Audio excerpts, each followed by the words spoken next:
Alrighty, we are live. Alright, this is episode 2 of the MetalGate Bandit podcast, and today we've got a few topics to cover. First, I just want to explain again for new people who might not really understand what this is about.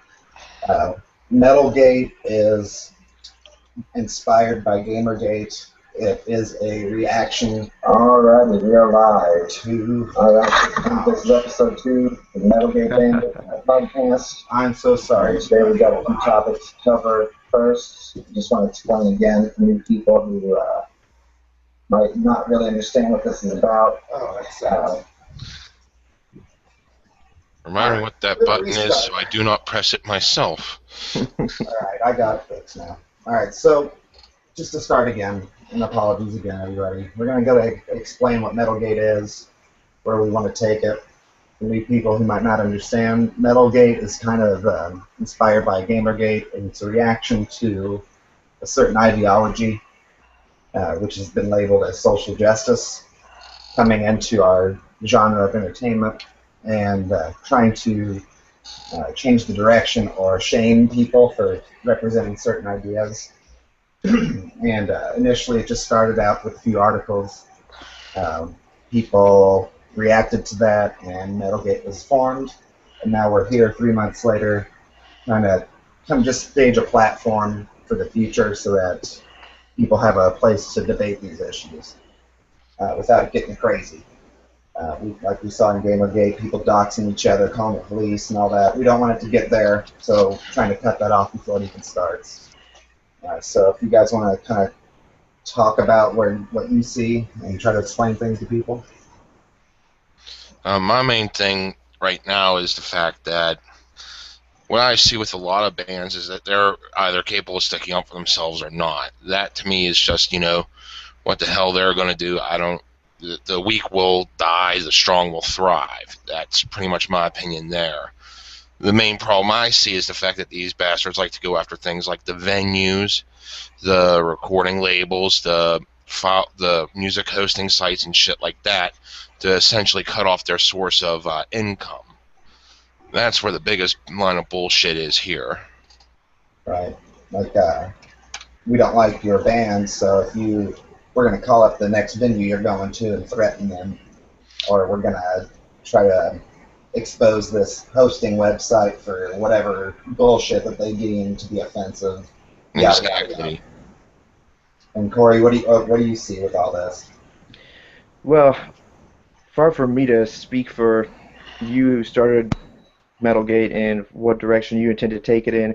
One of the biggest benefits that I see coming from it is just having a lot of people who are not familiar with each other's styles of music generally coming together, talking about this thing that they have in common, which is that ideas oughtn't to be suppressed, ideas oughtn't to be coercively suppressed, and the great thing is we're getting in contact with musicians who are the ones actually out there making this stuff. That's kind of a big deal. The people who are trying to put musicians down for coming out with extreme ideas are the ones who are not musicians themselves most of the time. They're all talk, and we have musicians on our side, so we have a huge advantage over the people that are trying to actually shut that kind of thing down. So yeah, I agree. And just to clarify, I didn't start MetalGate, but I did take the ball and ran with it. I wanted to see more out of GamerGate. I wanted to see more like this coming up, so that there's always this kind of brick wall in front of anybody who wants to try and censor anybody or shame anybody. And that goes with all genres of entertainment. We just so happen to be dealing with metal. Sure. Yeah. Thanks for correcting me. I mean, you're kind of the de facto leader in this case. You're on the Facebook group. You got the people listening to you. So, it's no pressure or anything. Right. No. Eventually, I'm probably gonna hand this off. Not right now. I got a family starting up, and I just might not. I'm not gonna walk away from it. I just won't have the same amount of time. But that's another story. But yeah, we just wanted to break that down real quick to explain to people who might not understand what this is. So moving on here, Um, I wanted to talk about David Draiman of Disturbed and his views on both GamerGate and MetalGate. And recently he had a lot to say about the new host, The Daily Show, and a comedian named Trevor Noah about anti-Semitic remarks he made. David Draiman supports GamerGate and MetalGate because he basically wants people, like, if they're not really involved with something, they should mind their own business. Like, he doesn't like this idea of shaming people and silencing people and trying to get them to change their art. Basically supporting free expression. But then this anti-Semitic thing came up and kind of makes an interesting kind of situation where on one hand he's saying free expression, on the other hand he's saying don't say this. But, I mean, freedom of speech isn't freedom from criticism. Well, that's essentially his entire stance from, I mean, I don't follow him that much, but what I have seen from him is pretty much, he says pretty much that you can go ahead and say what you want to say, and he has even gone as far as say, you know, to people that were being blatantly anti-Semitic, saying that you could go ahead and say that, but I'm still going to call out your bullshit. Right.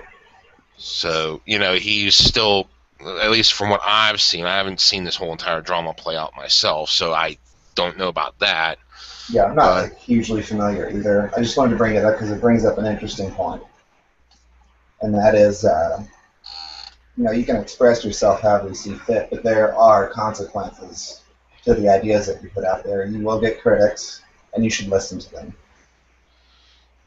Yeah, even if what you've eventually deemed what the hell they're saying to be completely invalid, that's, the criticism should be taken in and, like, at least contemplated, seeing if it has any weight, which portions of it have any weight, and if none of it does, then fuck it.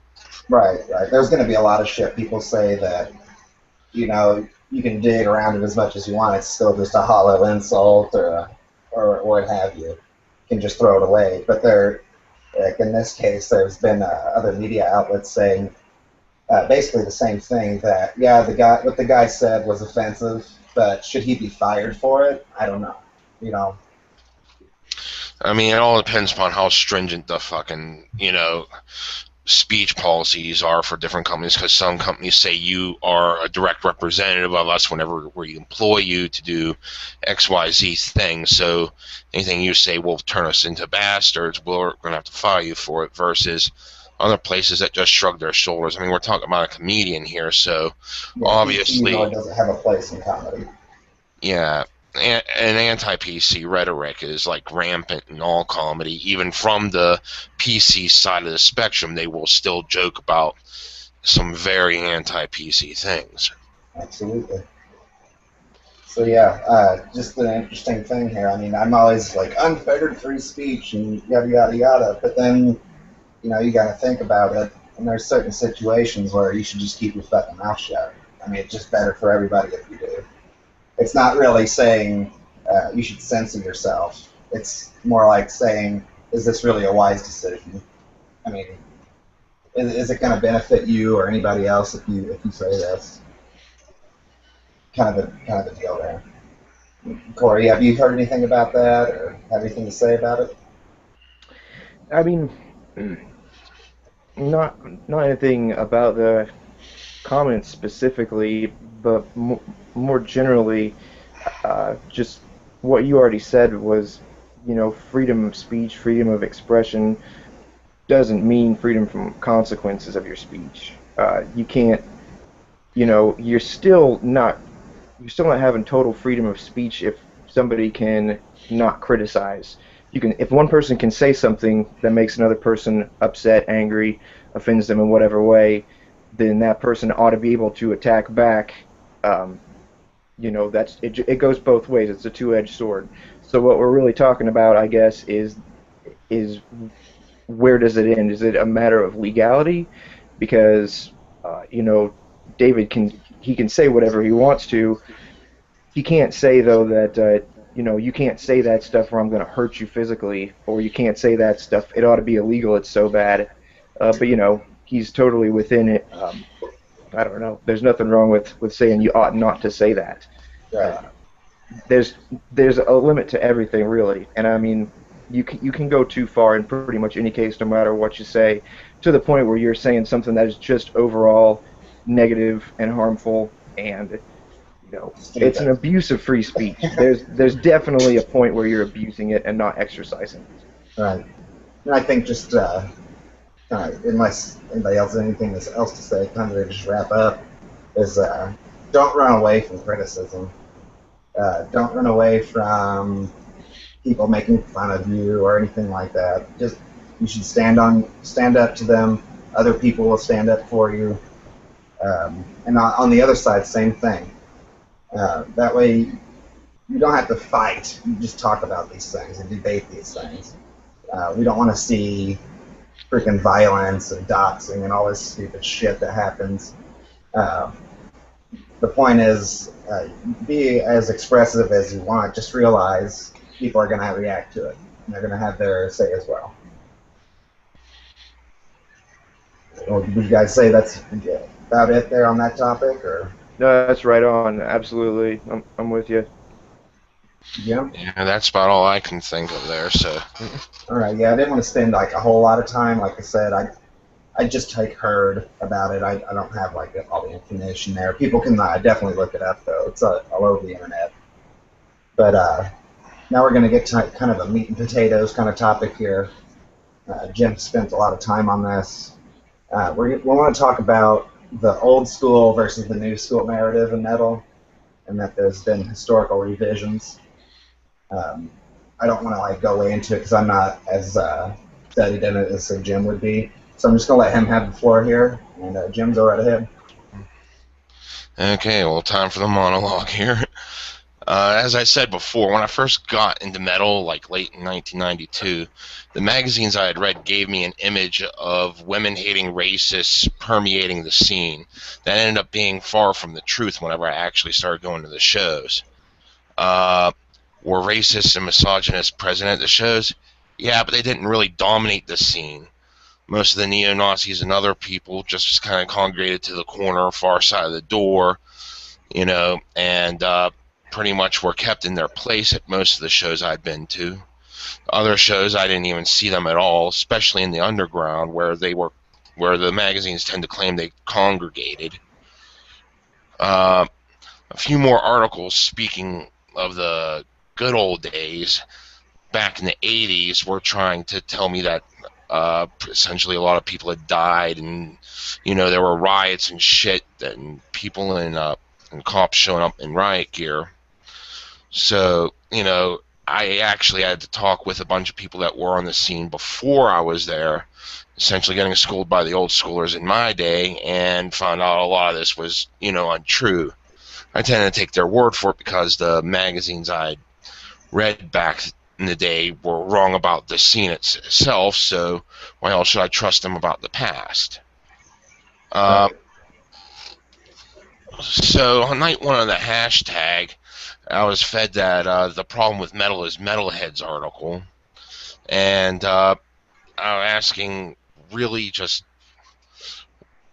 everything in it just really fucking tore down everything I had thought and reopened the old wounds I had from those past articles, as it went on to say that the community was a stinking cesspool of racism, misogyny, and homophobia. Admittedly, I kind of went off in a histrionic manner, immediately doing a bunch of shit posting and different videos. It took me about a day to actually come to my senses and start to do some digging. As I did so, I stumbled across the Washington Post article that pretty much said that heavy metal is just now socially conscious as of 2006. Somehow it just magically happened then. And as I started reading the headline, all I could think of was Megadeth, which was the band that got me into metal in the first place, and their song Countdown to Extinction, which is a song trying to bring awareness to endangered species. As I went through reading the article, it said how, bands are just now starting to really get into the anti-war theme. Meanwhile, I'm thinking in the back of my head, Metallica's Disposable Heroes, right off the bat. And went on praising songs that criticized American foreign policy, much like War Sodom and Gomorrah back in the 90s. When it came to say that metal bands were somehow just now branching into literature and mythology, fucking my head damn near exploded with almost the entirety of the fucking Iron Maiden library dating from the 70s, even into just the 90s. Fortunately, when it said 80s music was very white, that kind of narrowed the field down to just Run to the Hills by the British band, which is a song from the Native American perspective about the white people coming in and colonizing. The article had pretty much completely rewritten a time period I had lived through, both before I got into metal and the stuff I had learned about it, from the old schoolers, as well as the time period I was personally into metal and actively part of the scene. It was about this time I started to revisit some of the other articles that I was linked to through the different threads and realized a common theme. Everything was pretty much saying, back in my day, things were shit, but now everything was hunky-dory. The pattern was to show a modern example of how everything was cool, then bitch about the past, then show a shining example of the past that broke their mold, which ironically the fucking Washington Post article I mentioned actually did mention the Iron Maiden Run to the Hills. But then it would go off and back to its ignorant twat monologue. The article had it was just, these articles were just completely bullshit to me. It was the same tone, same theme, and same bullshit that I had fucking fed to me back in the 90s, now being refed to another fucking audience. And in this day and age, the kids just getting into this shit may not have the luxury of bumping into old schoolers that I did back then. That's the main thing that's pissing me off. So basically, I'm new to metal, and as soon as this happened, I met you, Jen, and some others, and I immediately didn't buy into the hype that all of a sudden now metal is just glorious and enlightened and all that, because I just with like film and other genres of entertainment, I could see right through that narrative. It's complete bullshit. Sure, we've learned new things, but it's not like old school people were just these knuckle dragging fucking cavemen who, would attack women and attack other groups of people who are different from them. They just want to put themselves on a pedestal here and pretend like they're the ones who see the truth. But in reality, if it wasn't for the past metal acts, they wouldn't be here today.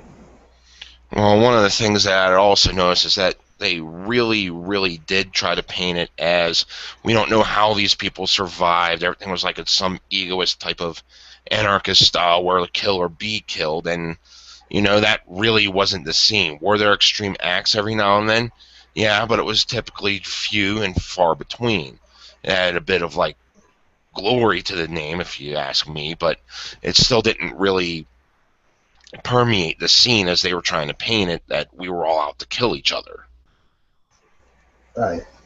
And you can also look back. It's kind of interesting how it kind of comes and goes. We had the PMRC in the 80s, where they were trying to actually governmentally censor people and bands and projects, and a few people stood up to that. Thank goodness. Then you mentioned these articles in 92, 2006, now in 2014, 15. It's like this wave, man. It just comes and goes. And I think it's a little bit disingenuous to say that none of these old acts had anything important to say, only every once in a while. It says to me that they didn't really dive into the material. Oh, yeah. I had an idea there and I lost it. Well, Corey, what do you have to add to this while Jim thinks about that? Really, I mean,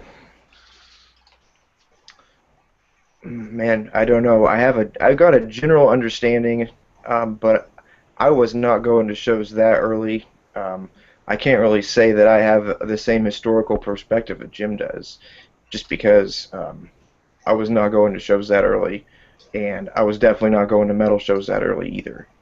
But talking about um, revising history, we got to remember, you know, that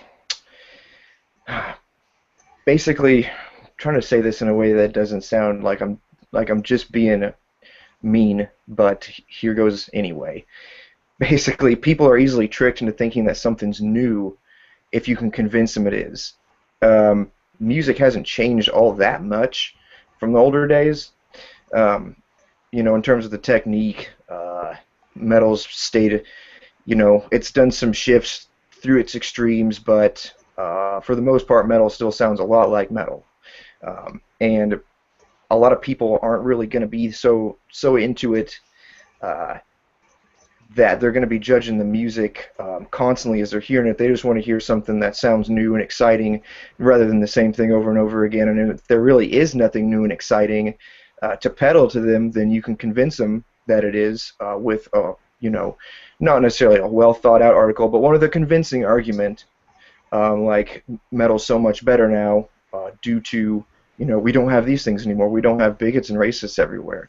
Metal's finally becoming progressive. It's something that you can listen to without guilt. And I'm not saying specifically that the author's intent was to push some or another bands or group of bands or anything like that. I think it was more just an attention thing, but it's just something that we see commonly. It's hype. It's hype building, and journalism is like 95% hype. Rarely ever do you find anything that's got a lot of substance, and rather than you've got to check this out, this is the newest, latest, greatest, this will knock you on your ass for real, get in here, you've never heard anything like this before.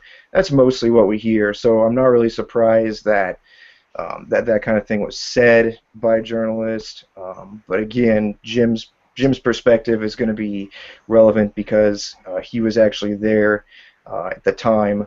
And is able to give us that history from actually being there. Okay. So, kind of was thinking, Jim, did you remember what you wanted to say? Not necessarily exactly what I wanted to say then, but bringing up, if you really want a bit of a historical perspective from me, the main scene was not about inclusivity. It pretty much never has been. Metal has been very exclusive. We debate upon what falls into metal, what subgenre metal it is, whether something's even worth any merit whatsoever. And we're constantly trying to prove not just, what we like, is that relevant, but also are we relevant to the scene sort of thing. So it's always been kind of this exclusive thing. But to an outsider looking in, it would seem to be extremely inclusive as opposed to as exclusive as it is, simply because one of the metalhead mantras is we just simply don't give a shit. It's a bit of apathy that we've constantly had, where it's like, okay, well, you like sucking cock and you're different skin color, great, that's accident of birth. Who gives a fucking shit? That's the vast majority of us. Yeah. And them trying to rewrite the narrative, trying to say, well, it's always been about including the fucking outer rings. It hasn't been about including shit. It's been about trying to refine, trying to get to the best thing, and honestly pushing this kind of narrative that it was inclusive to begin with. It's kind of part of what draws the debate away and kind of waters everything down, which I think I've said before, it's the debate that we have itself which actually drives the genre going. Do you think that perhaps the industry, leaders of the industry and of journalism within metal realize that there's this kind of new generation of fans, of potential fans, who have a certain way of looking at things, and they're trying to pander to those people, and that's why we're seeing, like Corey was bringing up, this new kind of hype, where it's, like Jim was saying, all-inclusive, everybody's open-minded. Don't worry about the musical content. Just realize that the group you're going to be with is so neat and cool. I mean, I would say yes, because it's a tricky situation, but you know, when you're dealing with trying to figure out why people are doing a thing, you look at their motives, and the first thing that I look at is who stands to benefit. Like why would journalists be pushing an agenda of, hey, this is all right, like it's okay, even anybody can like this. You don't have to be a white conservative straight dude. Like anybody can get in on this. Here's a band that has chicks in it. Here's a band full of nobody in this band is white, and like you go back and forth showing all these examples. Like, see, metal is always inclusive. You're good to go. I don't really sense that there's an altruistic sort of motivation behind that. I get the feeling that it's probably, well, I don't know. I'll be honest. I don't know. I could speculate wildly, but for real, I don't know. But that agenda has been pushed. So to try to figure that out, I would just say look at who stands to gain. Like, where's the money? I would say that it kind of looks like GamerGate to me, at the early stages of it, where, oh, gaming's finally grown up. Look, they're not all assholes anymore. Everybody's neat and cool. You can play this game now. And then once they start playing, they don't like the games that they're presented with, so they demand changes. And the old school gamers are like, wait a second here. We're the ones who built this up. Where's our fucking games? And then this whole fucking culture clash happens. And I don't want to see that happen in metal. It just needs to be explained to people that, like what Jim was saying, this isn't about being in a cool group. It's about celebrating fucking music. No, And dude, that's a great parallel because and this kind of like what Jim's saying. There's a new audience for listening to metal now. It's really a generational thing. You know what I mean? Like people who grew up with the media coming out from the mid late 80s into the mid late or early mid 90s, about that decade or so of either being young kids or teenagers. Those of us that grew up in that time are older now. We're seeing stuff cycle back again. Kids like basically 10 to 15, 16 or whatever are getting into stuff like metal and video games, and it's a totally different world from what we grew up in. So that's one thing to keep in mind. You can't jump to conclusions saying like, well, this just isn't, nothing's the same, stuff's just not as good as it was anymore. You can't get caught up in nostalgia like that. But no, that those. Sorry, go ahead. I was gonna say that's a fair point. I didn't mean to sound like an old man sitting on his porch. Oh no, you totally didn't. But what I'm saying is like, think about how video games from like 1990 to 1995 are completely different from what we're seeing 2010 to 2015. Like that stuff that, I mean, I don't know for sure how old you are actually, but I imagine that you experienced at least a handful of video games between 1990 and 1995. Okay. So, think about how different it is now. It really is a whole new generation coming up on things that were built off of what we grew up with, but really are completely different.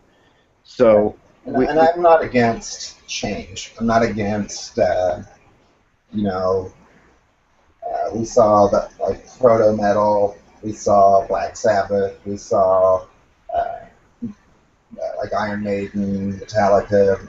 We saw that evolution. I'm not against that. What I'm against is this idea that you can only really like something if it fits this certain like safe space kind of really weird Orwellian kind of criteria that we're seeing creeping into first video games and now, well, not so much, but with metal too, where it's not about the music anymore. It's about the crowd. It's about who you spend your time with. Well, And, sorry to interrupt here, no, but go ahead. the point I want to bring up, again, bringing up baby metal of all things, whenever I started reading articles about that, there were things trying to repaint like what different metalhead activities were, like trying to say that the mosh pit back in the day was this huge symbol of just murder each other, but now it's like this test of valiantry. It's like, what the fuck kind of shit are you smoking? It's always been about, it's been a little bit of sadomasochistic glee where we just pretty much bump into each other occasionally, come to blows, but it's all been like mostly controlled force, and it's all been about joy for the music. They're trying to say that it wasn't before, but now it is. And Well, if they're right, then from my perspective, I am a newbie, so But from my perspective, the metal is dying. Like, if it's going to turn into hugs for everyone, everyone gets a trophy, then the thing that is metal is going away, and we're seeing this kind of facsimile of it, where everybody can hold hands and you know and be happy with each other. It's just bizarre to me how everything's kind of turning into this. You can't criticize each other. You can't fight. You can't stand up. I mean, I don't know if I'm explaining it properly. It just seems. I'm with you, dude. I'm with you. I think, like, again, you made the comparison to GamerGate really relevant. Think about just in the last handful of years, I know that there are a lot of PC gamers, but console gaming's been crazy, and there's, like at any given time, probably 5 titles that feels like 90% of everybody who plays video games are playing. Like, it used to be Halo, now it's Call of Duty, or maybe that was the last one. I don't really know what's big now, but there's everybody moves in mass towards these handful of huge titles, and then once those are over and done, like, they all kind of migrate to the next big thing, and so a good 90-some% of all the rest of the titles are way underplayed, and then That's under budget. Yeah, but, yeah. Go ahead. and that's been going on for a while. So what we have now is a lot of independent developers coming up saying that we can make what we want. We're not constrained by the need to sell and move massive quantities of copies of this game. They can be funded either just with their own money when they're starting out. They can do like crowdfunding kind of thing. But it's sort of because video games became so incredibly mainstream after the 90s. It's like it's split now and branched off into where you still have the stuff that 90% of everybody who has ever owned a video game is now playing, and then you have the other stuff, and you have to go out and search for it because it's not going to be advertised on TV. But there's still a lot of great games coming out that are made by one guy, 2 guys, 5 guys, tiny little studios, and they're incredible because there's no limit to what they can do. They can let their imagination run wild and create things, just experimental type games that they would never be able to put on a shelf. They're not afraid to offend people. Yeah, that too. That. Again, and another thing to kind of bridge the gaps here, with the indie games, there's kind of a scary thing with like these independent game developer shows and award shows where the people who decide who's going to win are in collusion with each other, right? They're my friend is going to win. If you look at Fez, the video game, you might not be familiar with it, but it was really popular at one time, and it won all kinds of awards. Well, that was Phil Fish's game, and his friends were, the way I understand it, I could be wrong, but from what I understand, his friends were the people putting on the show, right? Like, he had already won before he won, and it is good that indie people, indie developers are now kind of starting to rise up, but you can already see the kind of trying to co-opt that as well, right? These people want a safe, the social justice warriors want a safe space across the board. So while mainstream metal might already be heading that direction, what this is more about is protecting independent artists and musicians, so they can go into these shows without being afraid that this panel of judges isn't some social justice warrior club where you have to pass all their little checklist in order to win an award or get more recognition, things of that nature. This wasn't just about metal for me or video games. This is across the board. Like we saw just recently, there was it was on Sargon Vakag's video last week, or his last This Week in Stupid. at the University of Michigan. They were showing American Sniper, and some students there who were of Middle Eastern descent protested the movie because of the themes of the movie. And instead they showed a kids movie, and it seemed to me like someone was trying to tell them, you guys are being way too sensitive. You're not going to get your way here. So they reversed the decision. They showed both movies. And you can see how these people just constantly push for this agenda where it's, you can't offend us. If you offend us, you're a piece of shit. Nobody should listen to you. And they're getting more and more power. And that's what this is all about, is to stop that from happening in metal. Well, kind of going back to the point here about, you know, how things are constructed. The music industry is a bit different than what the video game industry is and how it's presented, as there are already a lot of venues out there that cater to the underground audience, stuff that is not popular, and they actually thrive off of, you know, people just being as offensive as possible in some cases.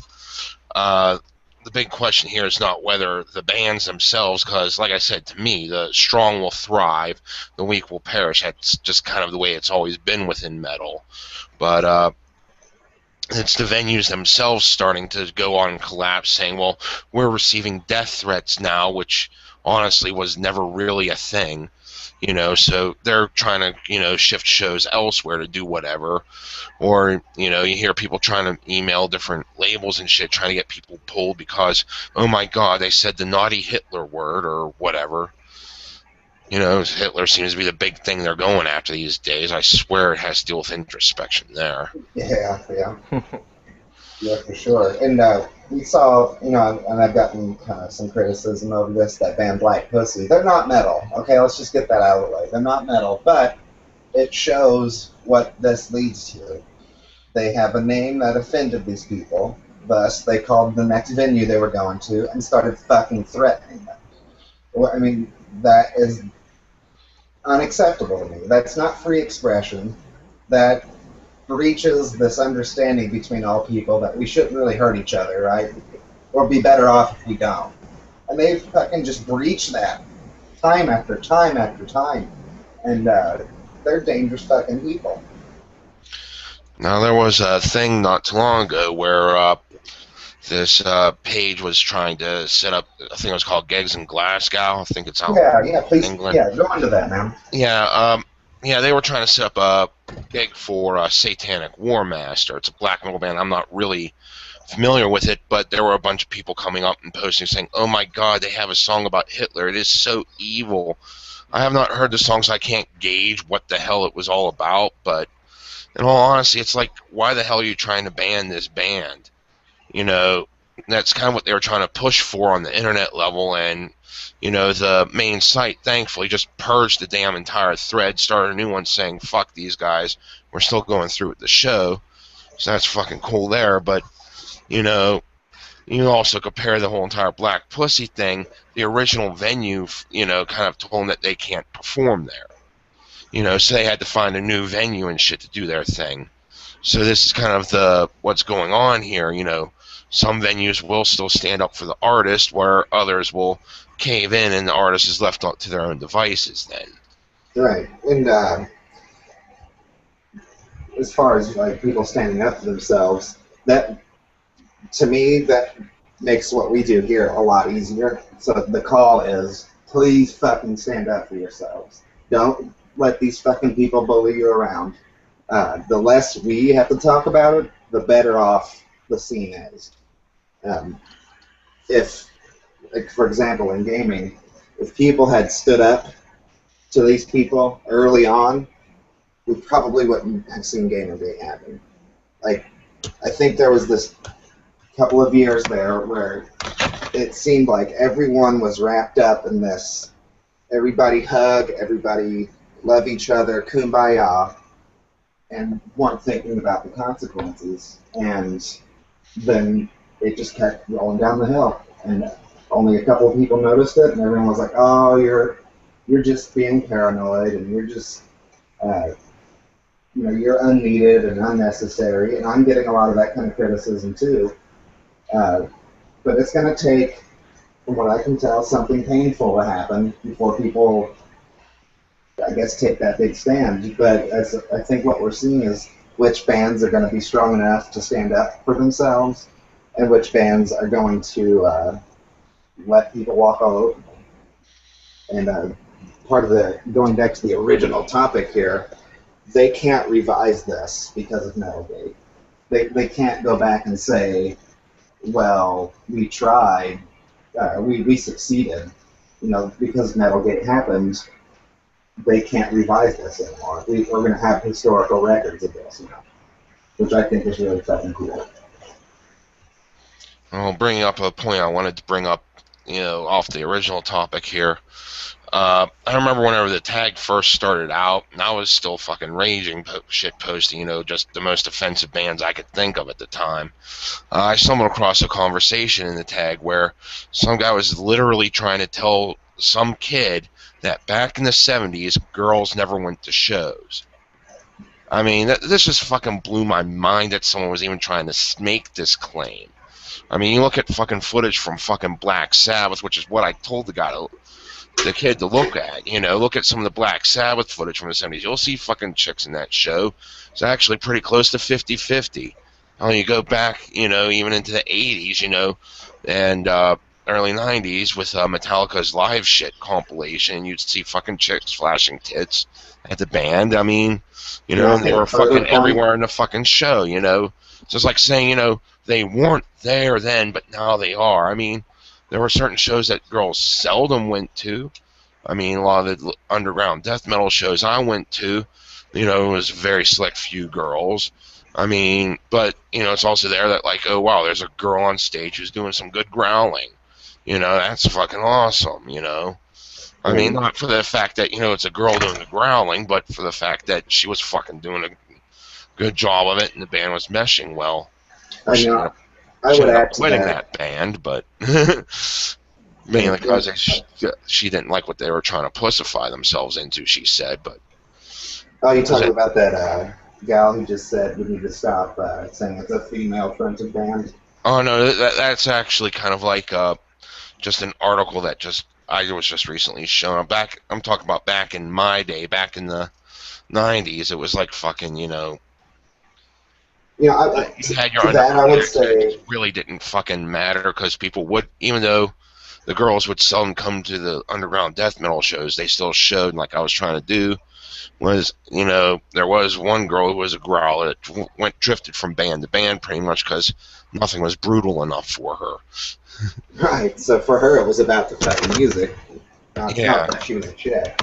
But I would just say, you know, if you go to a concert and it's 99% male, you know, so fucking what? Like, what's the problem? I mean, it just happens to be what the local audience is at the fucking time. Right. And that girls were not present until, you know, now is like fucking a sense of bullshit. Yeah, it's a way to sell an agenda. It's a way to say, sorry guys, you can't do this because we don't have equal representation here, and it's 2015, and you should know because it's not the freaking old ages where, you know, you rape women on stage back in the 80s, you know. I mean, these people are fucking ghosts. I mean, they seriously are. And this is to keep record of it, so that they can't come back and say, and just make up bullshit like what you were talking about to begin with. This way we can say, no, look, this is what happened. Well, there was another thing with the narrative saying, you know, it was all homophobic. It's like, you know, I'm sitting there thinking, you know, not just of Rob Halford, but there was this one band that could only play in like 3 or 4 states because their stage act was literally fucking on stage. They toured with Gwar. They toured with Gwar, but instead of, you know, just doing the fake shit like Gwar would do, they literally fucked on stage, and it was complete bisexual both ways. You see guys sucking cock, women's eating clit. You know, it's fucking, you know, it was just fucking disgusting from what I heard. I've seen footage of it on video. I'm like, fucking shit. Yeah, fuck that. You know, but it was still there and part of the scene, you know. Yeah, it was there. And you had your people who just like me just shrugged their shoulders and said fucking whatever. This is just fucking wild shit. And other people would fucking say, well, I don't want that shit near me, and they'd fucking walk in the corner and grab their beer there, trying to avert their eyes. And Corey, do you play in a band? And you've explained to me what you do a little bit. Do you notice at the shows that you play, even more specifically for shows that you play where you feature your own content, do you see any of this bullshit happening? Like somebody saying there wasn't this many so-and-so here, this band is evil. Do you get any of that shit? Well, dude, I'm not going to do a very good job answering that question, but I'll try anyway. I don't play my own original music in the band that I'm actively playing out with now. Right now I'm in a process of recording my own music. Plan to release a demo pretty soon and get dudes to play with me. But that aside, when I was in a band playing my own music, there was a couple of them, went on for several years. And it really depended on the show that we went to. Like Jim said, you could go into a show, it was 99% dudes, and nobody would flinch if you were a chick and walked in. It was a pretty normal thing. If they were like, we had a lot of poppy bands in the area that played basically stuff that sounded like Death Cab for Cutie. Pretty boring for me, but, there were chicks in those bands.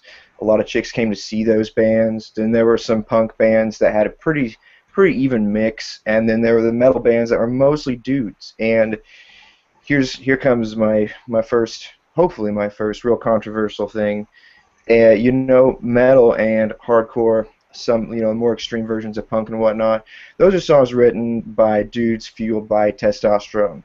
Now, if you're a dude raging on testosterone, you write something like that, it's going to be kind of hard to identify with it if you yourself aren't or have not been raging on testosterone. So it's kind of normal to not expect girls to show up at metal and hardcore shows because they don't normally rage on testosterone like dudes do. Yeah. Some of them did, but nobody would bat an eye. If there was a chick in a band, there was no big deal. But I'll tell you what, girls got put down harder than guys did for being posers. And I'm not talking about like posers versus like true fans or true warriors. I'm just talking about people who showed up, didn't care much for the bands, spent a lot of time talking or just drawing attention to themselves, were clearly there for the attention, and unfortunately, girls would take advantage of situations like that where they knew there were going to be a lot of guys that weren't used to having girls around.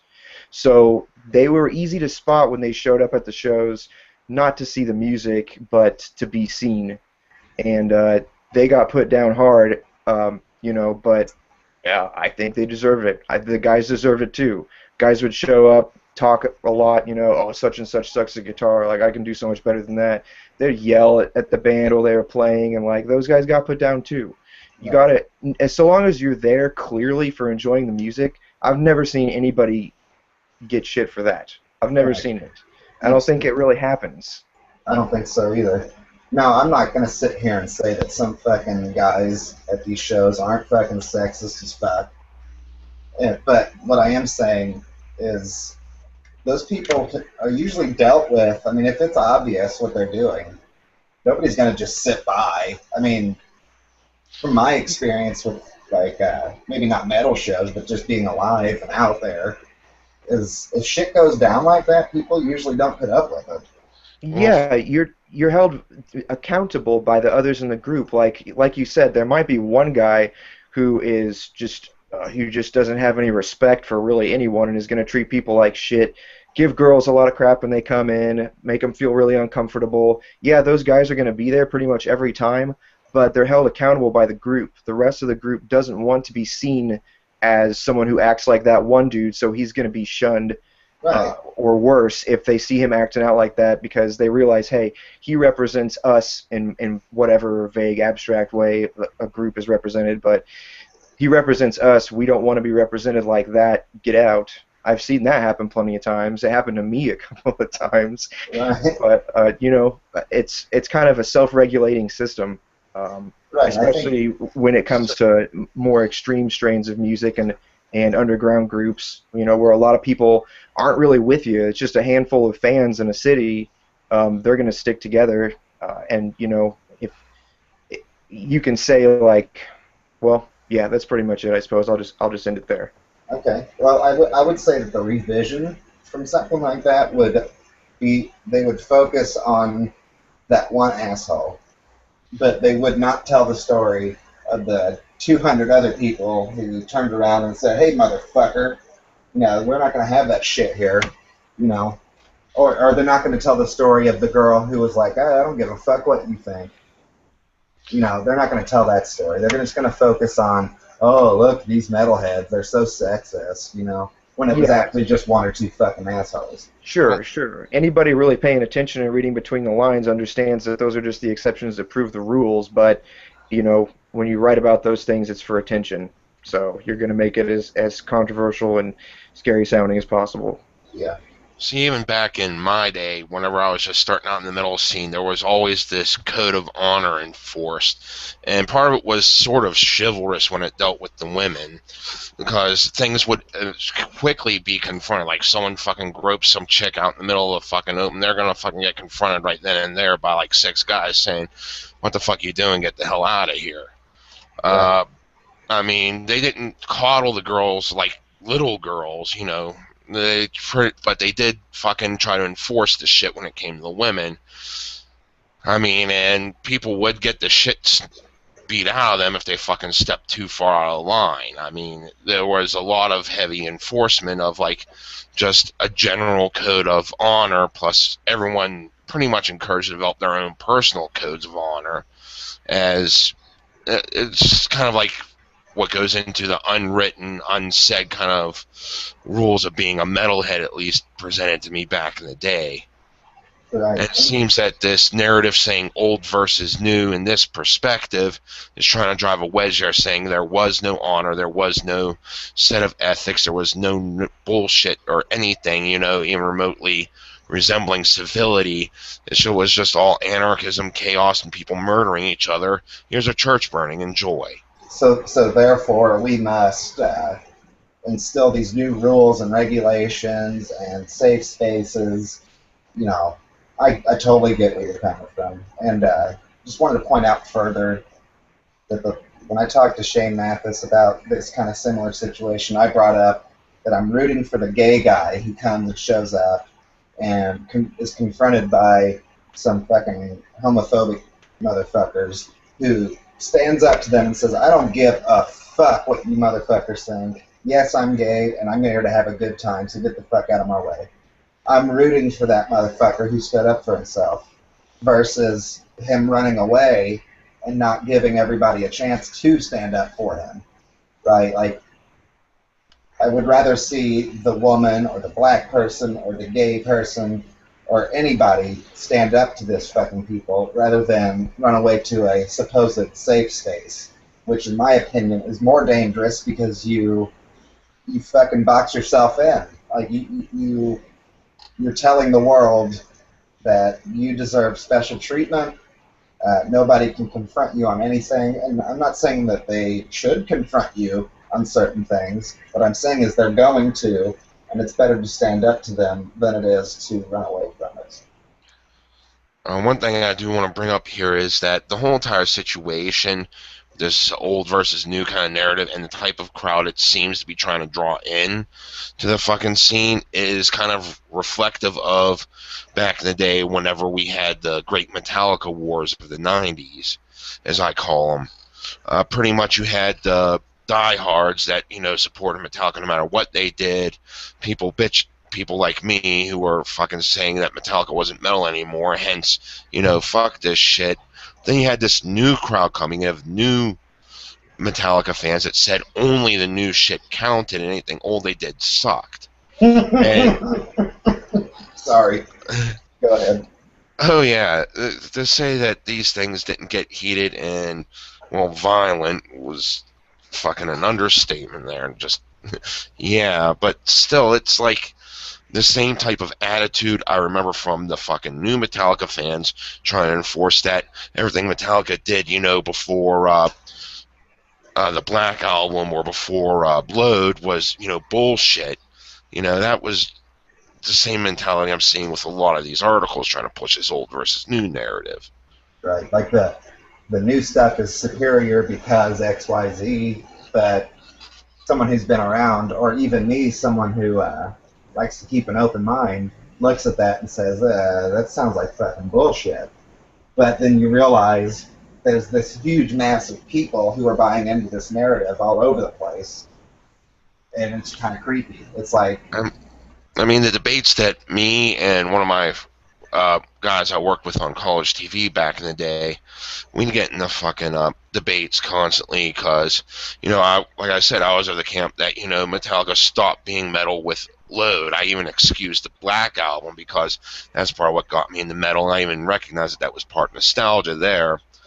But, we get in these debates, and he was still trying to stick beside him. But then here comes an actual new Metallica fan, and, it pissed both of us off that they discounted everything before a certain point. Wow. And it's like, there's no respect for the history, no respect for the roots. They just want to do their thing and enforce their ideas as opposed to weigh everything like me and this guy were. We'd get in our debate, but we still considered, each other's points, what was valid, what wasn't, even though I still said Load was bullshit, And Corey, do you have any bands that you like to listen to that are more from the old school, where there's this kind of cutoff line for the fans, where... Well, yeah, I was just thinking about that. Considering what Jim was saying, I don't think that I really got what his most major complaint was at first, but now I get it. And correct me if I'm wrong, but what you're saying is it does everybody, old and new fans alike, a disservice whenever someone presents this idea that the attitudes scene-wide or genre-wide have changed completely. Metal's not like it used to be anymore. It's much, much better. What that does is it alienates those that came before a certain time. Now, but personally, I don't have a cutoff date. It just happens that a lot of the music I listen to exists within a decade or so of a time. But I mean, there's new stuff coming out all the time that I check into. I could list a handful of really great bands that don't sound like old school bands, but they have that same impact for me. When I hear bands from from many years back. So I think they're still doing something right in that respect. Although you've got to search for them just like you always had to. But there's not really a certain cutoff date that I know of. It seems to me that bands today are still preaching the same types of messages, saying the same types of things, not really in a bad way, but in a way that means to say they're still upholding the spirit, so to speak, of the genre. So I think it's wrong, and wrong in the way that it does everybody a disservice to put some arbitrary cutoff date, be it 1995, 2000, 2005, and say it was at this time that this genre actually became relevant politically, or through influence. But yeah, no, I don't really think one exists historically. It's all. What about with a certain band though? Like with Metallica, the cutoff for people is usually around either the Black Album or Load. I mean, I don't have a huge opinion on Metallica. I really like Kill 'Em All. That was the first metal album that I sat down with and started learning to play on guitar. Before that, it was all really simple stuff that I played, but not that album has any kind of virtuosic playing in it or anything. It's pretty much as easy as it gets when it comes to playing metal. But that's what I needed. So that one has a special place in my heart. I listen to it most. I like everything, I guess, Justice for All and Ride the Lightning I like, but the rest of it just didn't. Even Master of Puppets, I never really got into Master of Puppets very much. I don't really know why, but I just don't have a really strong opinion on Metallica in general. Although you can hear where, like Jim mentioned, the Black Album, it's clearly a huge change in direction. You can't really blame the band for it. It's if it's easier to write dumb music and it makes you more money, and that's what you got into it doing in the first place, by all means, go down that road. So I don't, can't really criticize Metallica for doing that, but I don't really listen to that stuff. It's not inspiring. It's not exciting. It sounds really bland, actually, compared to their early work. Right. Well, I guess there's kind of two different conversations going. There's one where we're talking about like a band and their discography, and then the larger topic is how it seems like they're trying to say, like certain people are trying to say that metal behind this certain point is all caveman shit, and beyond that, now it's okay, now it's good. Um, but Yeah, it's that narrative that I really find to be the most toxic thing because, as I said, there's going to be a lot of kids out there, especially now as things are getting segmented off on the people are kind of like isolated on the internet.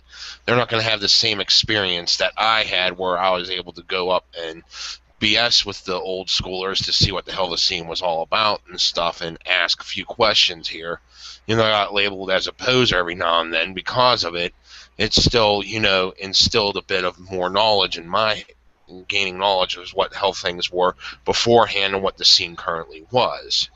right, so you're wanting to basically provide a platform for people to come to and see this is the way it really was. Don't listen to these fucking revisionists.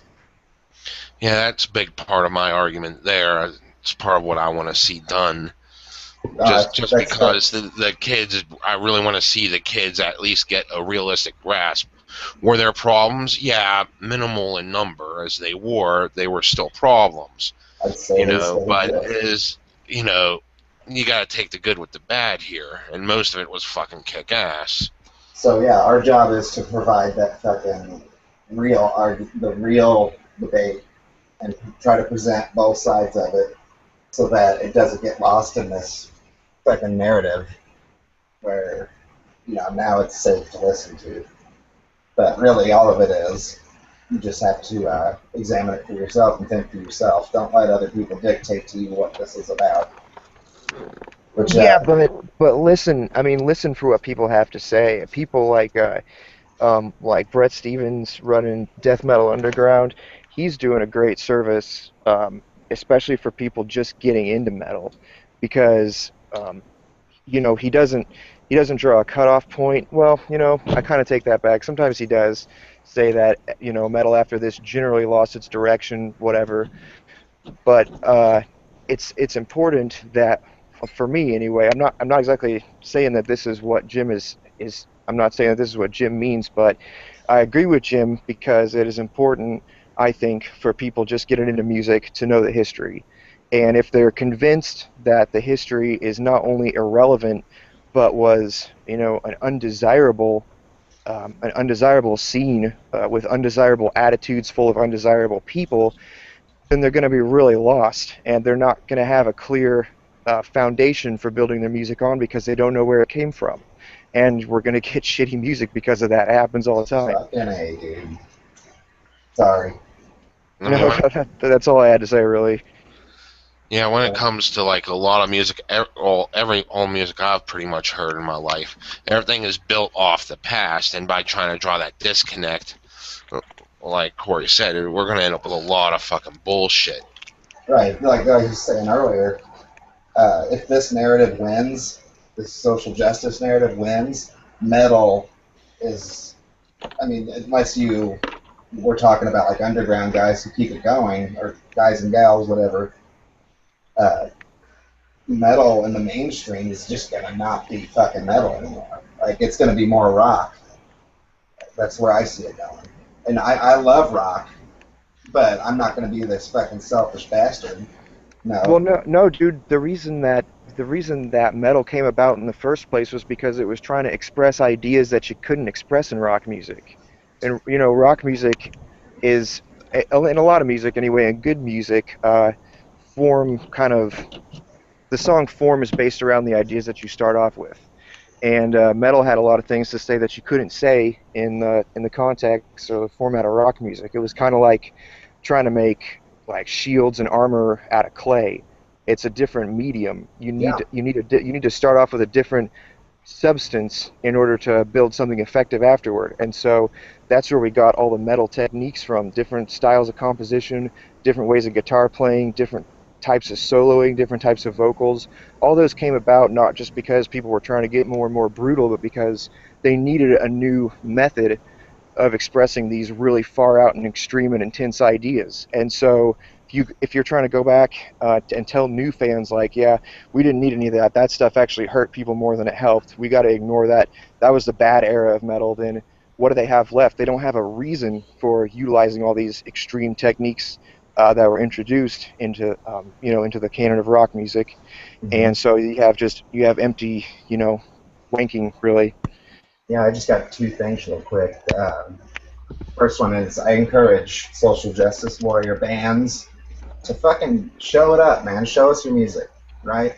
Because if you're going from this place of ignore the past, I have a feeling you're not going to really get over on the metalheads. But secondly, coming into all this, I never said that I was like a metalhead coming in. And the reason I think people accepted me was because I was willing to be honest about it and have that debate. Like Jim was saying with his friend with Metallica, there's a certain level of respect that you should have walking into something to keep and when I say open mind, I don't mean that hippy-dippy version of it. I mean really dig into it and take a good bite out of it before you make a fool out of yourself, basically. And I think that's what we're going to see happen. We're going to see these bands come out saying, oh, we're so metal, but you're not. And metalheads are going to reflect that. Well, one of my big things is the fact that by discounting the past, you're also discounting part of the core of the metalhead philosophy, and the biggest part of it is that bit of introspection. Look at yourself, how you relate to the environment, what impact are you having on things? Are you actually a detriment to your own ideas, or are your ideas actually a detriment to you? This bit of introspection, trying to see how you relate, is core into trying to move on and affect the world itself in other ways. Yeah, and I tried to have that. I kind of always felt that way without metal, but it was just reinforced. I mean, tenfold at entering into all this, and I'm still learning. It's such a huge fucking thing, and to hear that there's people saying just ignore all that stuff, I'm not even in a position to say fuck you, but I am saying fuck you. Like, really? You're going to ignore all this? You're going to only cherry pick the little parts that you like. Which, fine, that's your right. But objectively, there's this whole plethora of things you're ignoring just because you're not comfortable with it.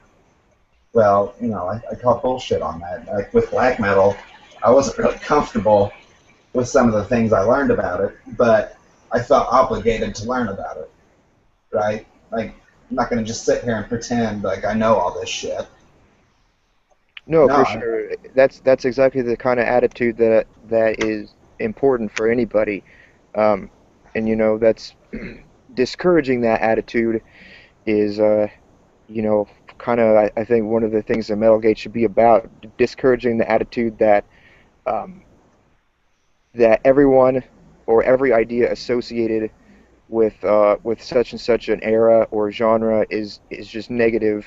Even if it is predominantly negative, it ought to be learned about anyway because it's part of history.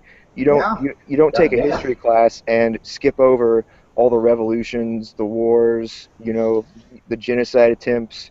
You don't take a history class and skip over that because you'd have a really tough time understanding why we are where we are now. Right, just because they're not comfortable with it. Like, I wasn't fucking comfortable learning about Dead killing himself, Yeah. And then I wasn't comfortable with fucking Varg doing the shit he did, but yeah, it was there, it happened, and to ignore it, I can see people repeating those same, like, really horrible fucking mistakes just because they weren't willing to look into it to begin with. And instead they want to revise everything to make it nice and happy. No, it's not nice and happy. Some serious shit went down here. Sure. There's another thing, not knowing that mistakes were made and that that paths were followed to their logical conclusion and ended up being a bad decision. Not knowing about that means that you're just as well. You're more prone to make the same mistake in the future. Right. All right. Well, Well, just to wrap up that idea there was one thing I want to bring up about the whole entire trying to ban Hitler from music thing, which is the fact that if you actually break down what the Third Reich did, I mean, it's actually a cautionary tale of how the path to hell is paved with good intentions, led by a silver tongue. They were trying to make Germany and thus the world a better place by addressing what they saw as injustices based upon race, gender, sexual preference, and all that shit. And you actually take time to reflect on that, you could kind of see a parallel between that and some of what's going on currently, just inverting where the imbalance is supposed to be, whereas they were very central on, who was supposed to be the path to salvation. Currently it's now a very small select path to damnation. If you balance, what the hell the Nazis did and what the hell this SJW bullshit's doing. right. So on one hand, you have white race, master race. We got to cleanse the world, and they actually truly did believe that they were doing the right thing. Right. Versus SJWs, which is supposedly, which I don't believe, this big diverse crowd saying we need to cleanse the world of X, Y, and Z, and they're never fucking happy. Like, it's like, you have the white people being the master race of the Nazis, then you have the SJW trying to say, well, let's cleanse the people of the master race. It's just fucking a bullshit dichotomy there where I don't think they're really self-aware that this is what the hell they're trying to spew here. right, As opposed to actually addressing the real problems at the core, they're trying to mask it with more and more bullshit. Yeah, race baiting and shit. And then long after the master race was fucking defeated, they want to act like it's still right in their face, with tanks fucking coming down the street and everything.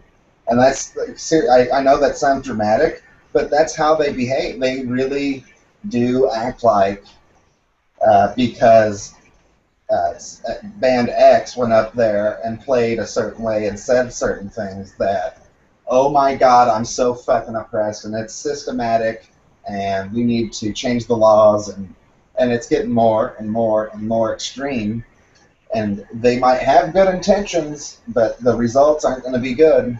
You can see it happening. The writing's on the wall. It's always these people that try to claim that they're on the right side of history, that they are the good guys, that I see as being the biggest problems and things, because only history can really tell you who the good guys are going to be. So just automatically assuming that's where you're going to be, that's really closing your mind to any form of debate to see if that's actually where you're going to be heading. Right. So, yeah, we've spent quite a lot of time. Unless anybody else has anything to say, I just kind of want to wrap this up and move on. I'm good. Yeah, go ahead. All right, guys. Well, that was definitely meat and potato stuff right there. Next, I want to I want to do this every episode. I'm going to give a shout out to one Jeanie Keebler. She is a member of the Facebook group MetalGate Band, and she has a band called Ye Goat Herd Gods, and that's YE Goat Herd Gods. And I will post links to Facebook and their website. They're a black metal band, and they are from Canada, I do believe. And we're going to actually have Jeanie on next week, so we can talk more about the band and kind of where she stands and all this. I didn't want to spend a great deal of time, but if you guys have anything to say, go right ahead. No, that sounds awesome, dude. I'm excited to hear that. I have not given Ego Herd Gods enough of a listen to really say much constructive about it, I'm afraid, although I did check it out when I saw it, a long time ago. I was asking about musicians in the group, and I checked out everybody, and sounds pretty legit. I'm not, not super knowledgeable about black metal generally, but certainly wasn't the silly Cradle of Filth style symphonic happy-go-lucky heavy metal ripoff stuff It's pretty cool. So I'm really excited to hear what you guys say about it. And before that happens, I'll definitely spend some more time listening to it. Right I'm on.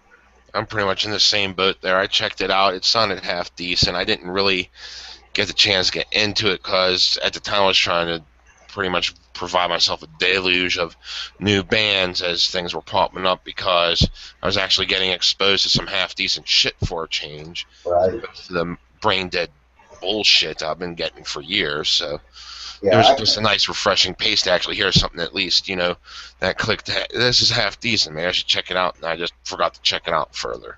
Same thing here. I mean, like I said, I'm kind of new to all this, so I've been just fucking swimming in metal, just trying to get to air. And I listened to an album of theirs today, and I'm not the biggest black metal guy. I'm still having difficulty with it, but I actually enjoyed what I heard, and I think it's important for us to show that this isn't just fucking nerds on the internet bitching and moaning.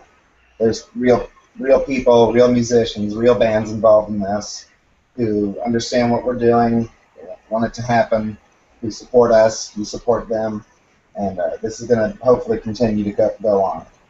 So look forward to next week. We'll have Jeanie on, and she'll let us know what's going on. Yeah, All it right, sounds great. Look forward to it.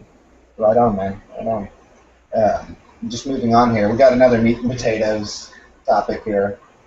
Uh, this is something that I hadn't really given a lot of thought over the years, but Brett Stevens actually brought this up to me, and really challenging kind of topic here. Um, is music, by its very nature, a subjective thing, or is it objective, or can it be a mixture of the two? Um, there's a lot of information out there just on art alone, whether it's subjective or objective, like the concept of beauty. Are there qualities to beauty to where you can actually point to it and say that is beauty because of X, Y, and Z, or is it just taste? And I think there's good arguments on both sides. So I'm in the camp that's like, well, yeah, some objective things have to take place in order for this product to happen. But as far as people's perception of that product, I don't think I don't see how there can be like a formula or an equation to say who likes what and which is better and what's not better, or which is good and which is bad. I just don't see how you can prove, like, overall that something is good or bad. Well, I mean, that is a super that's a super interesting topic. I've been into that, talked to a lot of people about that over the years, so many times. And really, I think that in a way it's a little bit more complicated, but it is also simpler um, at the same time. The way it's simple is when you're talking about objectivity versus subjectivity. Uh, uh, Objectivity means that first you need to have an object, a goal, something that you want to achieve. Um, that way you can say that, X is objectively better than Y because it performs better at achieving this result. Like an For engine, like what? two different engines, like Two two different different engines. manufacturers Yeah, compete. Right. sure. Two different tools. You don't use a screwdriver when you're dealing with hex bolts. You need a wrench for that. You so in that way, the screwdriver is objectively worse at putting in hexagonal bolts. Uh, because those are tools made to perform a function. So, if your music is made to perform a function, then it either succeeds at it or it doesn't. The music that does succeed at achieving what it set out to do, send a message, put people in a certain state of mind, whatever it is going to be objectively better than music that tries but doesn't quite get there. For example, you never hear of a dance or, say, like a funk band who writes all their music in 7/8 or whatever, or 5/8 or some other weird undanceable time signature. You've got, artist is going to make something with a steady beat and some short catchy melodies. That's going to get people to dance. That's objectively good dance music. But when it comes to writing music for people just to enjoy or relax to, then taste comes into it, and you can't. It gets too difficult to say because you don't really have an objective. The music's not really trying to achieve anything specific, just supposed to be generally enjoyable. Elevator So, music. yeah, yeah, a lot of the times it's music that's intentionally inoffensive. It's not confrontational. It doesn't have a message that is going to fly in the face of whatever it is that you hold to believe true, just because it's some bias that you have. It's music that intentionally skirts those kind of things and is just generally enjoyable to hear. Um, so, Going back to your first explanation of like tools being objectively more useful for a specific purpose, translating that to music, what if there's one person coming along and saying the opposite of the prevailing objective viewpoint mean that it's now subjective? Or do you well, understand what I'm saying? Like, if a funk band uh, has a fan that says, I love this rock and roll, but it's funk, does you see what I'm saying? Like, does it all of a sudden become a subjective thing, or does the objective truth of what they are overpower and trump that one fan's subjective opinion? I would say that a subjective opinion is always trumped by what the artists or musicians have intended and how effective their work is. I agree. If music is ineffective at what it sets out to do, I mean, take for example a contemporary horror movie. Pick any of them. Most of them really suck. I can't remember the last time I saw a really good one. I think it was probably The Descent. I really liked that one, but there's probably more out there I'm missing. But take, for example, a horror movie that sucks. It's not scary, it's cheesy, the music is bad, the acting is crappy, the movie just doesn't scare you. Um, the movie has failed. It was objectively a shitty movie because it didn't do what it set out to do. Um, doesn't really matter if one person was scared by it. They're probably not familiar enough with with real horror movies to actually you know get that it was poorly done overall, but that's one opinion, and I'm not saying.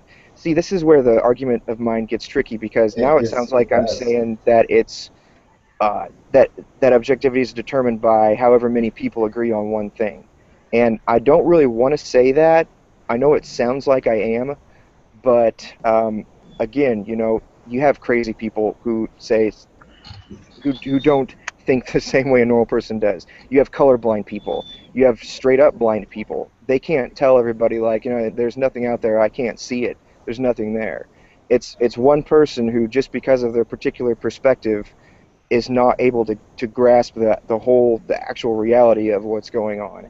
Right. Um, The way it was, sorry to cut you off, but just real quick, the way it was explained to me was, yeah, it might sound subjective, but it's just affecting that person differently, unequally. And Unequally, yeah, yeah, that's a way to do it, and that's a tough argument to give to people because then it's saying like some people are just not as smart, not as rational, or not as analytical, or just well, not that's as in true. tune as others. Yeah, I'm definitely not saying that's not true, but that is a really tough argument to hit somebody with, It's a good especially when you're trying to offender. convince them that some music is objectively better or worse than others. It is a difficult argument, but it's a good one. Yeah. It's an important one. The way I explained it to a guy in the MetalGate band group was if you compared me to Slash on guitar, it would be absolutely objectively true that he is far superior than me. Where it gets tricky is where you compare him to an equal peer, someone who is pretty much considered on the same level. Sure, That's where it gets tricky. sure. That's when if you're really wanting to determine whether Slash is a better guitarist than say another guitarist, whatever. Yngwie Malmsteen, just to throw it. Sure, Malmsteen or Alex Lifeson or Randy Rhoads, whatever. If you want to start comparing them and determine which one is objectively better, you have to look at the content of their music, what the music is intending to express, and how well it does that. Now, it's kind of a comparing, say, like Guns N' Roses to Rush or whatever. That's kind of a weird comparison. Both of those bands are designed to appeal to a certain taste. Neither of them really present you with any kind of challenging opinion or even music that challenges your paradigm of how music ought to go. Since those bands don't really do that, then we're kind of left to our own devices and tastes and biases that we've gained through experience. So that's Slash is not trying to compare him to other guitarists. It's too difficult. But yeah, what you're saying is true. If you're trying to make music and you've never picked up a guitar, compare yourself to Slash. His music is objectively going to sound better just because of that much experience. That's all there is to it. You can't really argue that. So there's actually a lot that kind of goes into this. Like, it depends on a lot of things, like whether or not they advertised a certain way or not.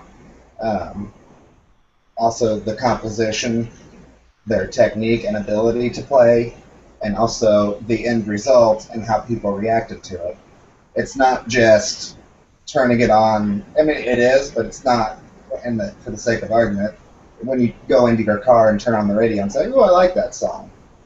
I mean, it is, but it's not, because you have to think about all of that went into it as well, and you kind of don't have the perspective of when that song was brand new and it was being pitched as a certain thing.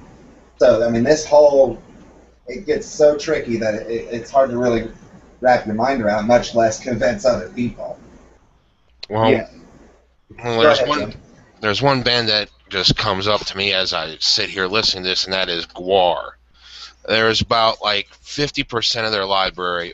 I love the band, but 50% of their library does suck, and then you have the other 50%, which is totally kick-ass. And there's a weird mix of the entire subjective versus objective, because some of the shit that sucks actually went out to accomplish what they were trying to set out to do, whether that be shock or awe, or bring up a perspective to this thing or that thing. It actually did what it set out to do, but it still fucking sucks.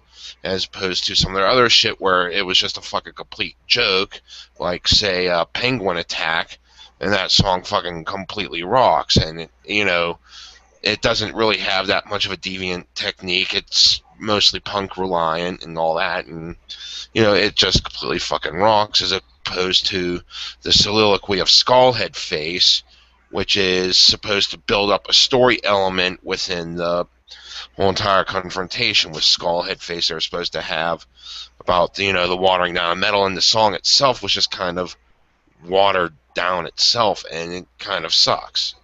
Right. So, I mean, what I find when even just reading up on this topic is the more you look into it, the more it's like one of those things that the more you look into it, the less you know. Like, the more complicated it gets, because there's so many variables that once you finally reach a conclusion that, oh, this is objectively true, well, then there's this other perspective that comes in and challenges that point of view.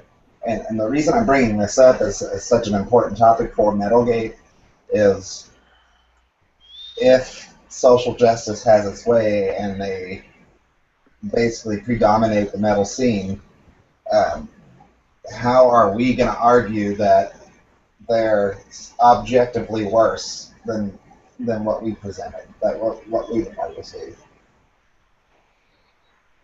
Sure. Yeah.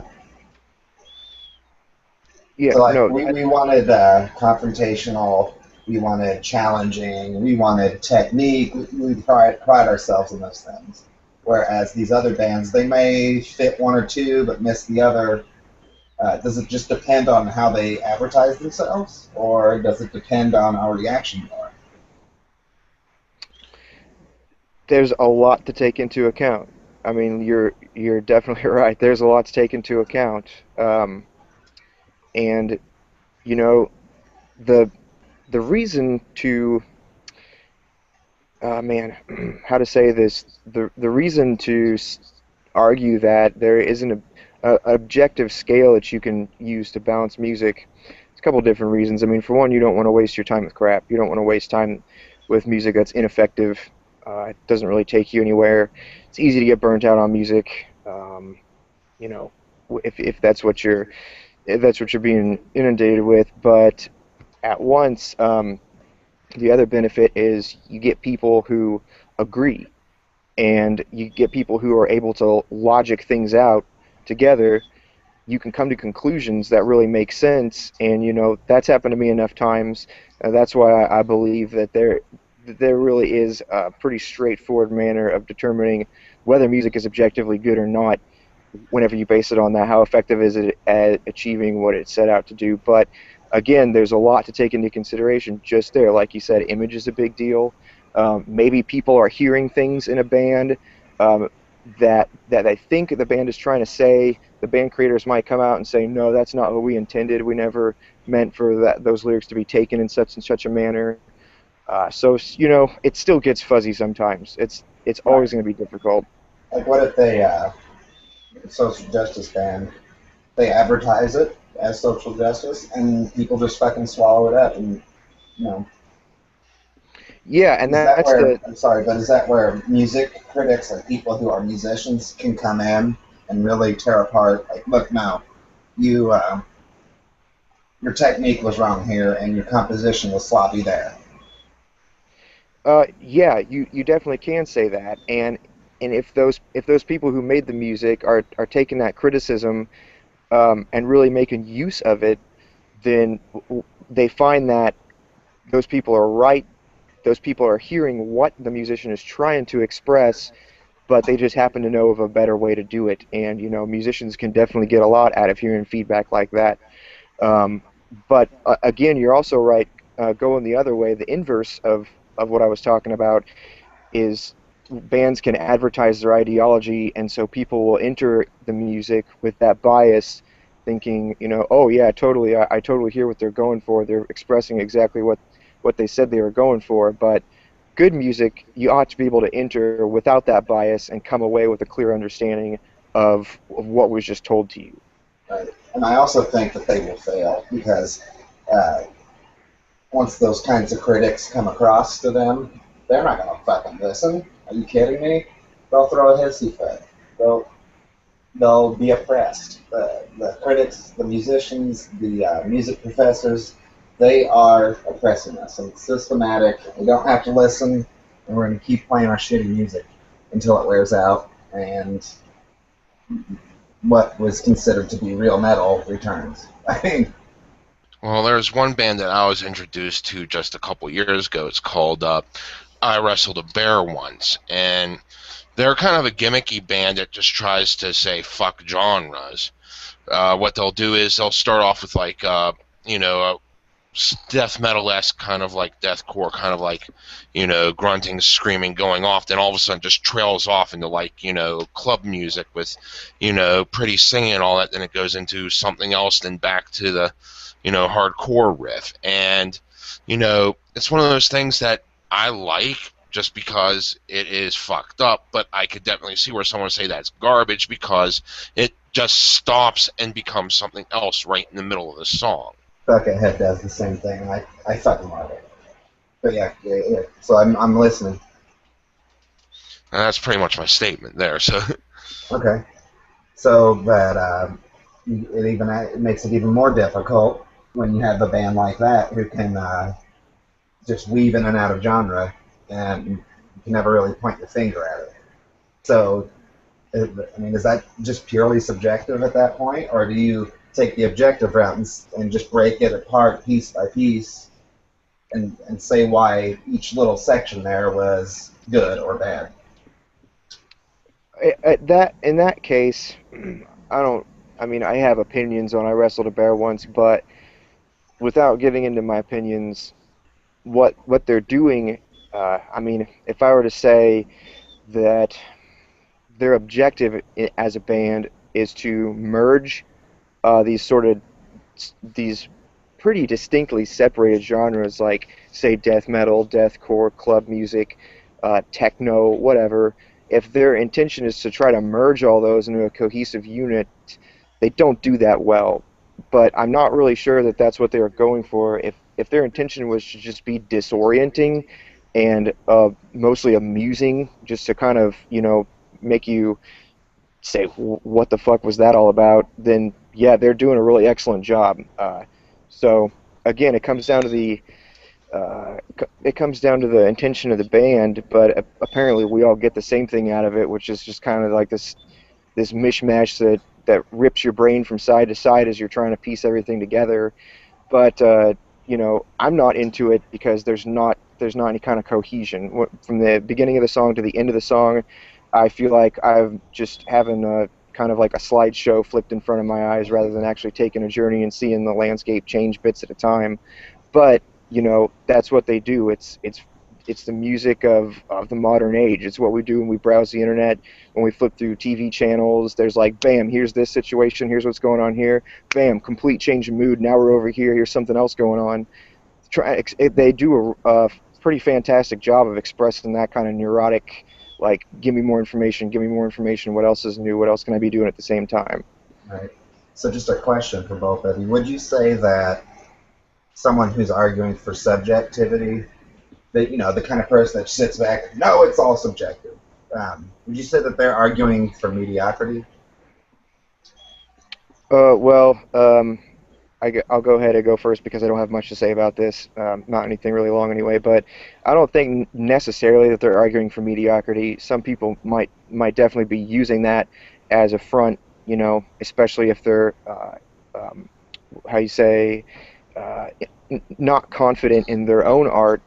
Then they're going to want to make sure that nobody establishes that there's an objective scale that they could be judged on.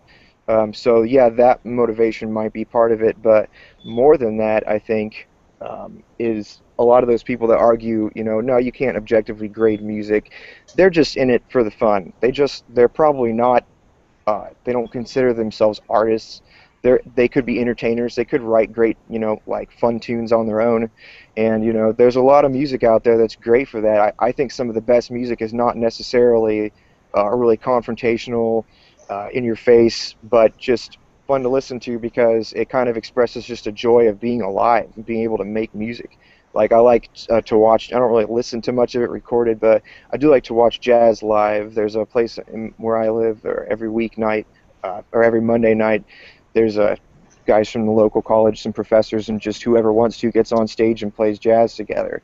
And that's always really fun to listen to, even though I'm not a big fan of jazz, just because it's all extemporaneous, and it doesn't always sound fantastic, and it's probably nothing I'd listen to recorded, but the guys are just joyful in their playing. They're just enjoying being able to play instruments, making noise with them that sounds good, and that's excellent. And I like a lot of music like that. I like a lot of the shredders from the 80s. I like Joe Satriani a heck of a lot. I like Steve Vai's music. You can't really delve too much into it and be like, oh yeah, he's clearly trying to express something really profound here. But I mean, it just sounds great, especially to listen to while you're doing shit. Like, man, I love listening to Joe Satriani while I'm driving, or like I'm riding my bike. I used to listen to music specifically for skateboarding whenever I did skateboard before I got too old for that. But it just gets you pumped. Like, it sounds like a soundtrack for what you ought to be doing. And while that music, I would definitely say you can argue that the taste is subjective because it just depends on your mood, where you are, what you're doing. The music can be appropriate. It can be inappropriate for the time, but music doesn't need to have an objective in order to just be good music, because it can be just fun to listen to and bring you joy. No, I hear what you're saying, man. Yeah, I'd say that's a good answer. But it's not necessarily mediocre. It's just kind of it exists for a different purpose. Yeah, or even for no purpose, which is also fine, because you can't really force people to be like, no, you've got to have a purpose in doing this. You've got to shut up unless you're actually saying something relevant. Right. No, I hear you. And what about you, Jim? Well, a decent size of my library is just brainless fluff. And there's other things I've gotten into which kind of fall in that category, like the Andy Rope mashups that he does, where one of them was probably one of the most popular ones out there was the one where he did a death metal version of It's a Wonderful Life, You know, and I loved the song "It's a Wonderful Life." It was one of those songs I just loved to kick back to, and hearing a death metal version of it was just kind of like one of those geeky moments where it's like, yeah, it's mixing two things I like. I love death metal, and I love that, you know, "It's a Wonderful Life," so now I'm getting this. But, you know, there's a lot to be said that, you know, sometimes you just need that brain dead fluff to switch off and do whatever. Mm-hmm. So also even getting into the more hardcore thing, it's like, you know, you listen to Cannibal Corpse itself, you know, a lot of it stuff is kind of just like brainless fluff, but, you know, it's all catered towards, like, you know, the more horror gore fans. You know, they're talking about brutal murder and, you know, destruction of, you know, desecration of everything. It's like, and that's all it is. There's like really no substance past the horror show value. Right. So, you know, it's kind of like brain dead fluff in its own manner, but it's still effective in just, you know, being able to kick back, relax, crack a beer, and hear about someone eating themselves back to life. I guess my answer would be that in some cases that's what's going on. Like, maybe you have a band who's got, you know, a languishing audience. It's there, but it's not like catching on, and they're just kind of, they're not owning that. They're more try hard. You know what I'm saying? Like, so what they'll say is, well, it's all subjective, man, and my music's just as important and influential as, you know, fucking Metallica is. And I can see where that argument comes from, where they're just saying, they're just saying it so that they can try to seem more important than they really are. But I also understand what both of you are saying too. I mean, I see both sides of it. But yeah, I just kind of wanted to wrap up with that, because getting about 20 minutes here, it'll be 2 hours. And so something I've done is in our Facebook group is leave it up to the members of that group to pick a topic. And I didn't get a huge turnout, but we're going to run with it. Looks like I didn't get any more responses. So the topic was presented by Michael Wollin. He writes, if the SJWs do co-opt magazines or websites, don't panic. And don't panic, because all they're going to do is ruin the organization and not the whole genre itself. So I think he's right. You look at GamerGate, and once people finally fucking caught on, and it took a long time, it took years actually, you had a few people look into it, like Jordan Owen, which, I mean, thank God he was. I mean, there was certainly other people, but once it finally caught on and became fucking GamerGate, you didn't see video games go away. No. What you saw was struggling magazines and websites, because they were caught red-handed, right? Like, you didn't see video games suffering like they had intended. What you saw was they themselves being fired, their websites getting less traffic, people calling them into question over ethics policies and such. But when that pertains to metal, we haven't gotten there yet. I mean, they're there. I know there's websites that are there, but it hasn't exploded yet. So what do you guys think about that? And you think that's basically true? I got to think about that when you go. You go ahead, Jim.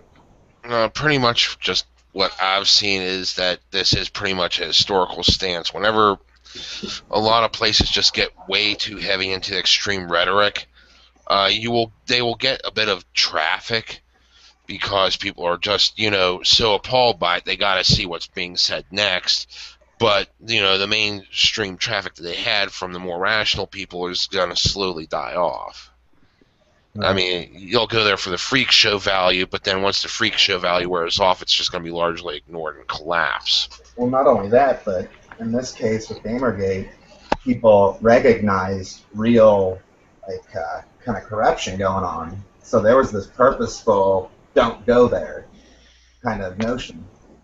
And it hurt their magazines, it hurt their websites, but it didn't necessarily hurt gaming. And while we haven't gotten there in metal, there definitely are some websites. I won't name them, but there are those kind of websites that have this social justice attitude, definitely prevalent. I don't want to see anybody suffering just for having an opinion, but I also don't want to tolerate extremist bullshit. And I'll call that out if it ever hits. And we saw a little bit of that at the beginning of this. But yeah, I think what Michael said there is basically true. That they can try as they might, but they're not going to like destroy anything. Well, yeah, I'll bring back something that I said right near the beginning. I don't even remember if this was when we were just talking or after we began.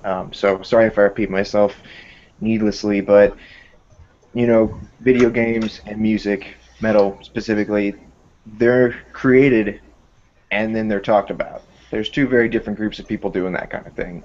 People that talk about it might change the minds of those who buy music. So, if somebody, say, uh, considers a website respectable, they're going to take their opinions on the music um, and they're going to run with them for the most part and trust them. And so, if that kind of, political correctness policing is all over this website, then these people reading it are going to miss out on bands that they either skewer or just completely ignore, and that can be bad. But the important thing is that the creators really are the ones that are holding the power here. Um, you can't you can you can push your agenda on people who are going to be buying and consuming the media, but it's really difficult. They don't really have enough clout to strong arm the creators. We another thing we talked about how indie developers are getting bigger now because people don't want to really go to a Walmart or whatever. They know they're only going to carry the safest, most popular stuff, so they search elsewhere. And I mean, there's plenty of underground video gaming, just like there's underground metal. And those creators are going to stick with what they're doing. It's a lot harder to convince somebody that they need to change the way that they're creating, that they need to adjust, censor, reorient, or whatever, adjust their output. But it is pretty easy to convince people that they ought to be consuming this or that over the other thing. And unfortunately, people are just not, for the most part, not going to take a lot of time to look into it for themselves. They're going to go with whatever publication they trust and run and go off of their suggestions. So in a way, yeah, it's important to know which of these publications are forcing an agenda that excludes anything based off of its ideology or political correctness rather than quality. But it's also important, and I mean, this is why I'm this is why I'm a supporter of GamerGate in the first place, because you educate people who are getting into this stuff, they're going to go off to create things that build on the past, build on the great things that were already done. And so really what it all comes down to is the power is in the hands of those who create. And that's really what the fight is going to be over. You can convince people to talk on the internet and spout opinions or regurgitate opinions, but the most important thing is that people are going to start, continue creating things that they feel passionately about. And I don't think that's going to stop. I'm not really worried about that stopping. I just want to encourage. I always want to encourage it. Well, I'm not afraid of them killing anything. I can see them doing damage, but I don't see them like owning it. I think the most what we would see is like a fad kind of thing happen, where metal for a while is going to be like socially conscious metal or whatever. We might see that. It could keep going. I mean, you never know. It could keep going. Like, I used to play in a hardcore band. I was into a lot of hardcore. Comparing it from, like, say, the 80s where you had bands with names like Millions of Dead Cops, like, that wouldn't fly in 2015. That just wouldn't fly. You don't have that. Nowadays, bands are way more, they really are socially conscious in how they don't want to be perceived as being like anarchic or just plain bad, undesirable, sketchy, dangerous, crude, cruel people. So they've distanced themselves from that over the years, and nowadays you don't really have anything except for a small handful of like grindcore or power violence bands who dare say anything remotely controversial. So that looked like it could have been a fad, I suppose, but it's gone on long term, and now hardcore is pretty much the the the extreme political correctness Do you music. think, how much of that would you attribute to there not being a platform for non-PC or people who don't even want to fucking approach PC to talk to an audience?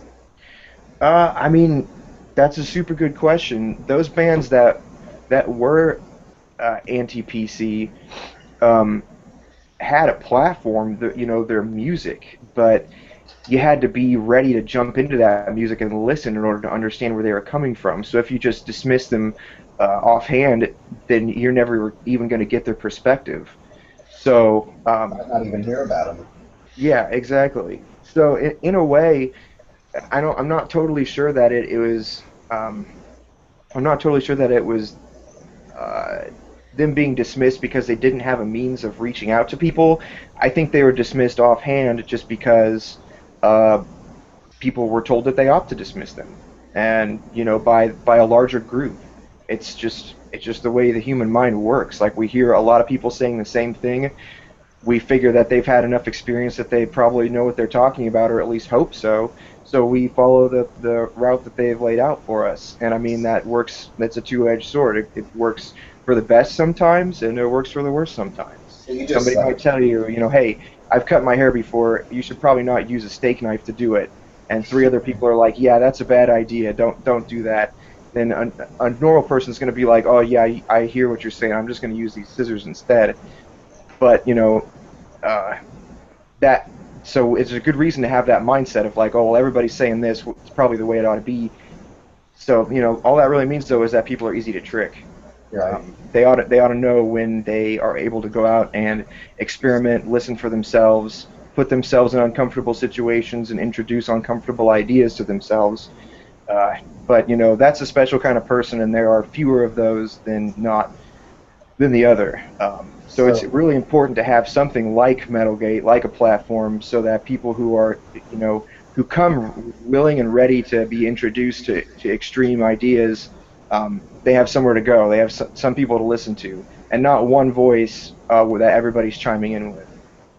right. So maybe a little bit of criticism for Michael's point is that he says not to panic. Well, if there's only one kind of resource that a band has to get recognized, like broader than just playing music and word of mouth, and that place constantly talks shit about a certain style of music or uh, a political ideology or just an ideology, then maybe there should be not a panic, but a willingness to stand up for those people and provide a platform so that they don't just have the carte blanche to say these people are not worth your time. They're terrible people. Yeah, yeah, absolutely, yeah, for sure. And, Jim, I mean, would you say Michael's basically right, or do you think he has uh, a little bit of criticism coming this way? Maybe just a tad bit of criticism because, like with the whole entire historical revision thing, that is one of my main gripes here, is the fact you have an entire generation of people that are going to be isolated from the groups that can, show them, how things actually operate. And another thing is the fact that some people just really go straight for the shock value. Like, I fully admit I do it sometimes. I've given examples of me doing it. But, you'll go out there and you'll see a band name like Fetus Raper or Testicular Homicide. And, it's just like, oh, this is going to be like anti-PC, and I'm anti-PC. And, there's a 50-50 shot that they're just going to be offering, mindless garbage. And it may or may not click with you, this mindless garbage. Other times I'll actually have something to say.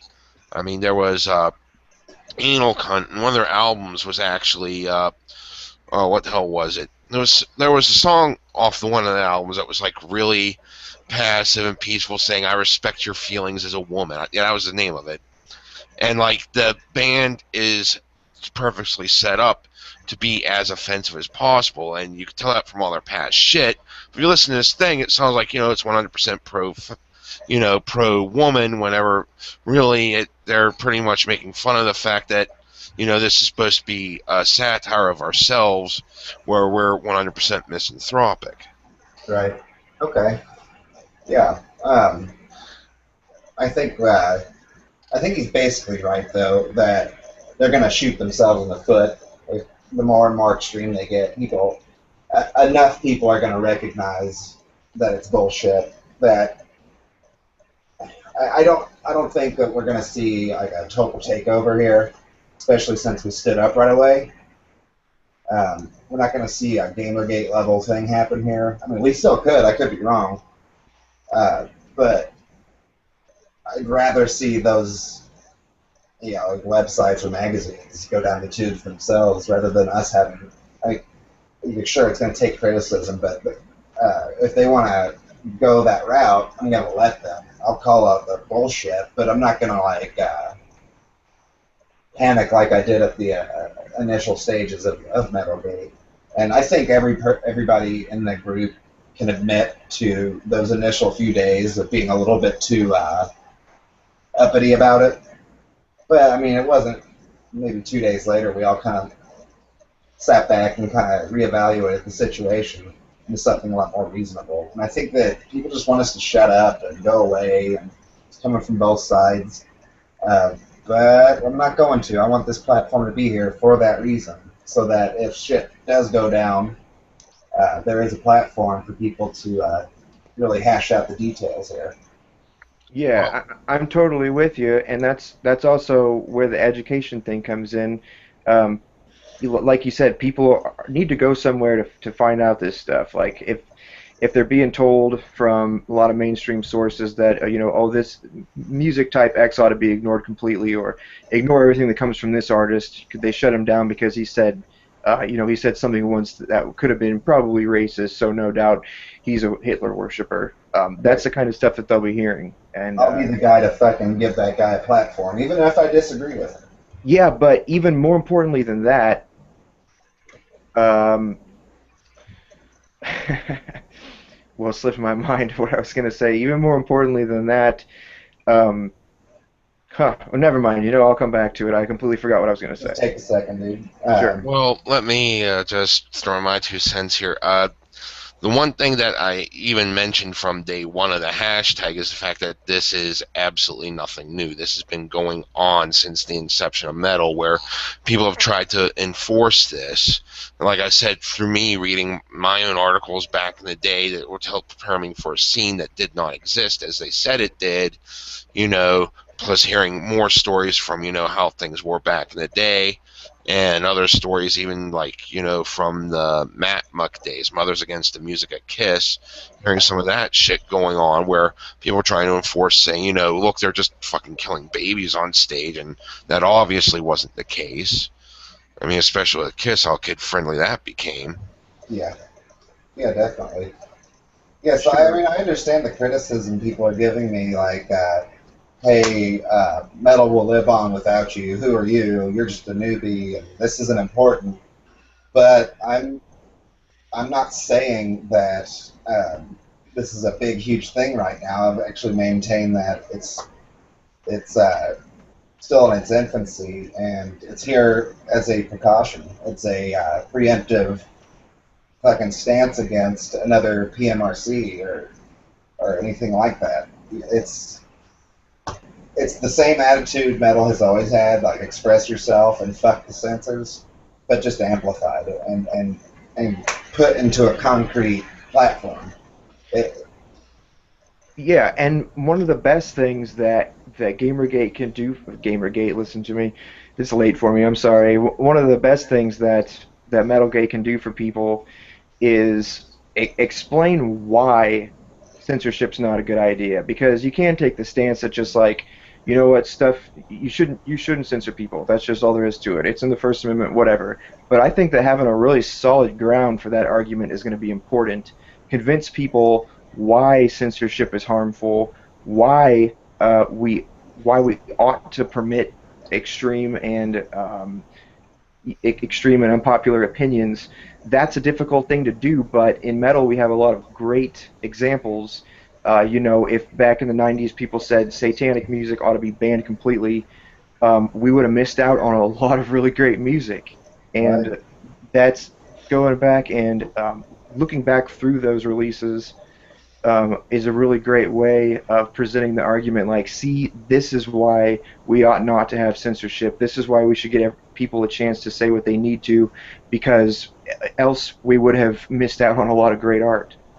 Right on, man. Well, guys, yeah, I mean, that's a good point. I mean, just because it's not like exploding in your face right now doesn't mean that we should just pack up and go home here. I mean, that's been some of the criticism that I've gotten from actual metalheads is we don't need you explaining anything to anybody. Let them be afraid. And it's not about trying to make this mainstream. It's about solidifying that legacy of metal, that it's anything is permitted in this microphone. You can say whatever the fuck you want to on this microphone. And nobody should challenge. I mean, you can challenge what was said, but you can't challenge that it was said. Yeah, absolutely. But I want to kind of get things wrapped up here. We're about 2 hours in. So just thank everybody who watched. Jim, thanks for being here again. And Corey, thank you for taking time to come here. I know you've got a busy schedule up there. No, dude, I really appreciate you asking me on. I thought this was going to be super cool. I was right, so I super appreciate you guys letting me add in, you know, whatever. No, it's important. I want to get as many people down here as possible every week. So it actually helped me put a little bit of formula to my own ideas here too. So thanks for showing up. Yeah, I'm really glad that I can, you know, that I can do what I can. All right. Well, again, appreciate it, and we'll be here again next week with guest Jeanie Keebler, and we'll talk about Ye Goat Herd Gods. We're small now, but we'll keep on pushing on, man. We'll see you guys next week. Peace out. Catch you later.